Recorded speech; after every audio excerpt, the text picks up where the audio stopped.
No entendemos los tiempos de Dios, pero también no hemos entendido la fiesta del Señor, en el cual el Nuevo Testamento dice que son sombras proféticas de cosas por venir. Las profecías en las fiestas del Señor, presentado por Michael Root. Shalom, soy Michael Root desde los Jardines de Ofel en el Monte Moriah en Jerusalén. En un episodio anterior de esa serie, viajamos 35 millas al norte de Jerusalén, justo a las afueras del pueblo de Shechem, donde Yahshua se encontró a una mujer samaritana sacando agua de un pozo. Ella le hizo una pregunta teológica que había sido el origen de una gran controversia entre los judíos y los samaritanos. La pregunta tenía que ver con dónde adorar, aquí en el monte Moriah o en el monte Gerizim. Pero hasta hace unos pocos años atrás no tenía ni idea de lo profundo de su respuesta a los samaritanos o cómo se relaciona con nosotros hoy. Hace varios años llegué a Israel una semana antes de la fiesta de los tabernáculos y me preparé para celebrar la fiesta en Jerusalén. Un par de días antes de la fiesta fuimos a visitar a algunos de nuestros amigos que vivían al lado del monte Gerizim, junto a las afueras de la ciudad de Shechem.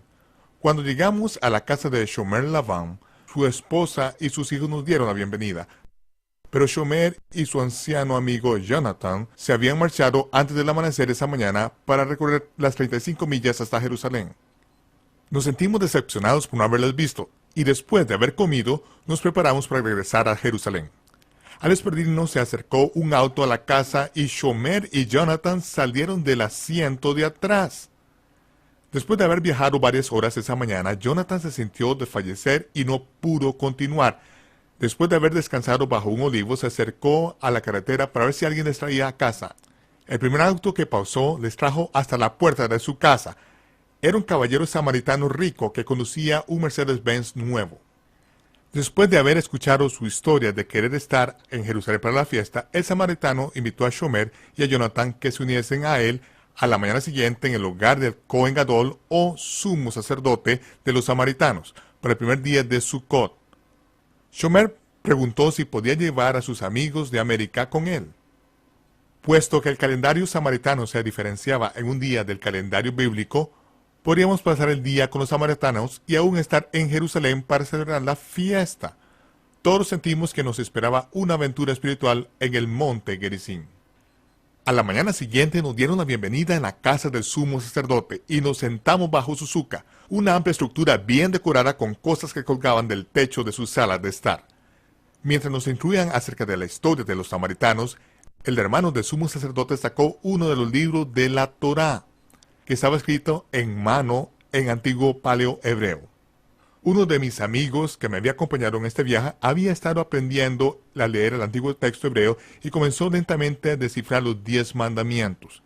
Se quedó perplejo al ver lo que decía el 10º mandamiento, traduciendo al inglés en voz alta. Adorarás en el monte Gerizim. Le preguntamos al sumo sacerdote acerca de esta gran diferencia con el texto de la Torá judía y el sumo sacerdote respondió que existían 297 diferencias entre la Torá judía y la Torá samaritana. Me di cuenta de inmediato que este era el mismo tema sobre el cual había estado hablando la mujer samaritana a Yahshua junto al pozo. El 10º mandamiento en la Torá samaritana mandaba que era preciso que todo el mundo adorase en el monte Gerizim.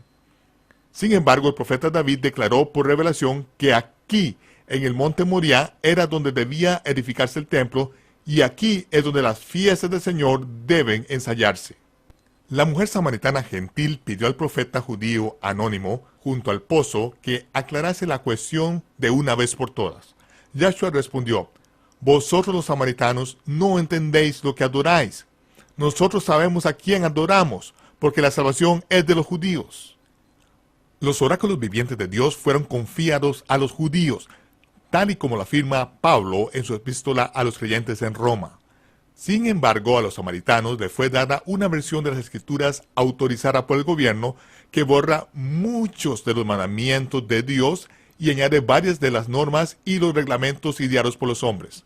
Si el gobierno lograba conseguir que el pueblo obedeciese respecto a cómo, cuándo y dónde debían adorar, entonces se podía engañar al pueblo para que sirviesen al gobierno, pensando mientras que estaban haciendo la voluntad de Dios.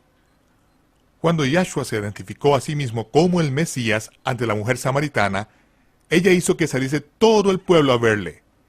Ese día todo el pueblo de los samaritanos gentiles confesaron que él era el Mesías. Y el Evangelio de Juan ha dejado constancia de que el Señor pasó 2 días con los gentiles antes de seguir su viaje.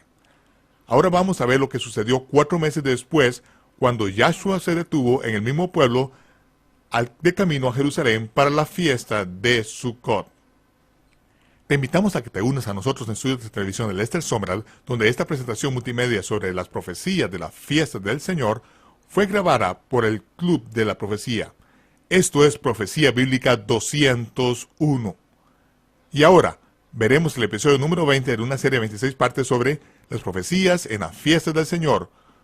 ¿Cómo pues adoraremos? Los evangelios han dejado constancia de este incidente que tuvo lugar. Mientras ascendían a Jerusalén, cuando aún se encontraban a 36 kilómetros al norte de la ciudad de Jerusalén, Yahshua envió a sus discípulos a la ciudad de los samaritanos, a Shechem, a comprar unas pocas provisiones para el viaje. Faltan aún 18 horas de andar para llegar a Jerusalén. Al llegar a ese punto particular, él se queda a las afueras de la ciudad, y esta vez Santiago y Juan son los que van. Y el Evangelio de Lucas ha dejado constancia de lo que sucedió cuando fueron a aquellos samaritanos, a aquellos gentiles. Recuerda que esos son los gentiles, los samaritanos, que 4 meses antes confesaron que Yahshua era el Mesías. Se pasaron 2 días con aquellos gentiles. El Mesías se pasó 2 días con ellos y ahora se dispone a regresar a la fiesta en Jerusalén. Cuando Santiago y Juan van allí, eso nos dice que aquellos samaritanos, aquellos gentiles, sabían que él había dispuesto su rostro como para que fuese a Jerusalén y se negaron a venderles nada a Santiago y a Juan. Por lo que los dos se sentían totalmente furiosos. ¿Qué está pasando? Aquellos gentiles que 4 meses antes habían confesado que él era el Mesías, se dan cuenta de que él no va a quedar con ellos para celebrar la fiesta de los tabernáculos en el monte Gerizim. Él no va a seguir las normas y los rituales religiosos con que ellos, al leer su Torah cambiada, ellos han ideado su propia religión y darse cuenta de que él no se va a quedar con ellos, sino que va a subir de nuevo a Jerusalén. Se niegan a venderle nada. Santiago y Juan regresan terriblemente enfurecidos y le dijeron: Señor, ¿podemos mandar que descienda fuego del cielo para quemar a esas carroñas despreciables? El Señor les dijo: muchachos, tranquilizaos, no sabéis qué espíritu sois. Seguidme, vengan, seguidme. Sus discípulos le siguieron, pero aquellos samaritanos no lo hicieron.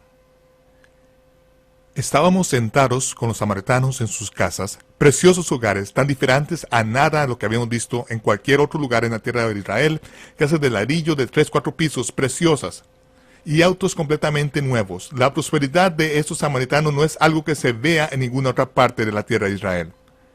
Pero a pesar de ello, debido a que no siguieron al Mesías, y siguieron con sus propias normas y reglamentos, doctrinas y mandamientos de hombres, su propia religión gubernamental, que había sido autorizada por Salmanaser hace tantas generaciones, se han ido completamente aislando. Hay aproximadamente unos 600 samaritanos que viven allí arriba, y aunque son una gente estupenda, sus familias están formadas por 4, 5 o 6 niños y solo 1 o 2 niñas. En cada familia hay un desequilibrio total y lo ha habido durante cientos de años. Pero además, la mayoría de los niños están deformados, tanto en el sentido físico como en el mental. Y de los 3 hijos del sumo sacerdote, solo 1 puede mantener una conversación coherente. Ha habido tanta mezcla que han producido un fruto malo. No se han unido al Mesías, así que no han producido ningún buen fruto.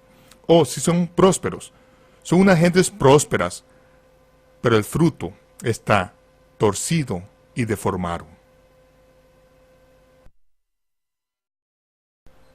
Hace ya bastante tiempo estaba hablando en una sinagoga mesiánica y una mujer y su esposo se acercaron antes de que empezase la reunión. Ella me dijo: he tenido una visión y realmente creo compartirla con usted de inmediato.